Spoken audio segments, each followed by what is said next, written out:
जी हाँ दोस्तों, सुशांत सिंह राजपूत केस देश का एक ऐसा केस था जो कि काफ़ी ज़्यादा लोगों ने दिलचस्पी जताई। करोड़ों लोग इस केस में सिर्फ और सिर्फ इस नतीजे के इंतज़ार में थे कि सुशांत सिंह का निधन किन कारणों की वजह से हुआ या फिर उनकी जान किस व्यक्ति ने ली। दोस्तों, सीबीआई टीम को जब इस केस में इन्वॉल्व किया गया था तब 10 लोगों के ऊपर सीबीआई की निगाहें थी। भले से उन 10 में सिर्फ 1-2 को ही जेल की सलाखों के पीछे डाला गया, वो भी ड्रग्स मामले में, लेकिन बाकी को बिल्कुल ही गवाहों और बयानों के आधार पर छोड़ दिया गया था।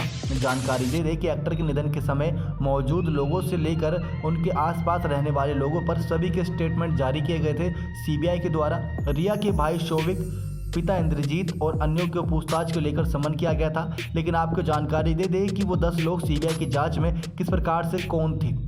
इनमें सबसे ऊपर तो रिया चक्रवर्ती थे, उनके अलावा भाई शोविक चक्रवर्ती, पिता इंद्रजीत चक्रवर्ती, उनके घर में काम करने वाला सैमुअल मिरांडा, दोस्त सिद्धार्थ पिठानी, कुक नीरज, सुशांत की पूर्व मैनेजर श्रुति मोदी, रिया की मां संध्या चक्रवर्ती शामिल थी।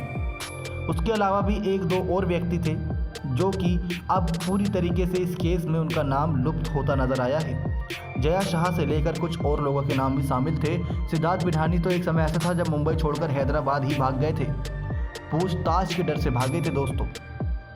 तो ये वो 10 लोग थे जो कि सुशांत सिंह केस में पूरे तौर पर अपराधी के तौर पर गिने जा रहे थे। उम्मीदें तो यही बताई जा रही थी कि इन्हीं 10 में से किसी एक का ऐसा आरोप सिद्ध होगा जो जेल की सलाखों के पीछे लेकर जाएगा और हमें मिलेगा वो अपराधी जो सुशांत सिंह केस की साजिश के पीछे था।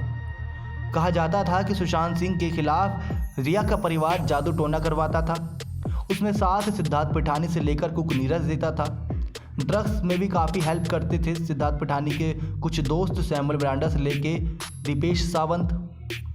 तो यही सब वो लोग थे जो सुशांत सिंह को धीरे धीरे घुट घुट के लिए अपनी ही जान लेने के लिए मजबूर करते गए। अगर वो सही तौर पर उनको समझाते, सही राय देते, एक अच्छे दोस्त, अच्छे परिवार वाले होने के नाते, तो आज हमारे बीच सुशांत सिंह जिंदा होते। लेकिन उन बातों को याद करके क्या फ़ायदा जो बातें अब सच ना हो सके। Next 9 live report.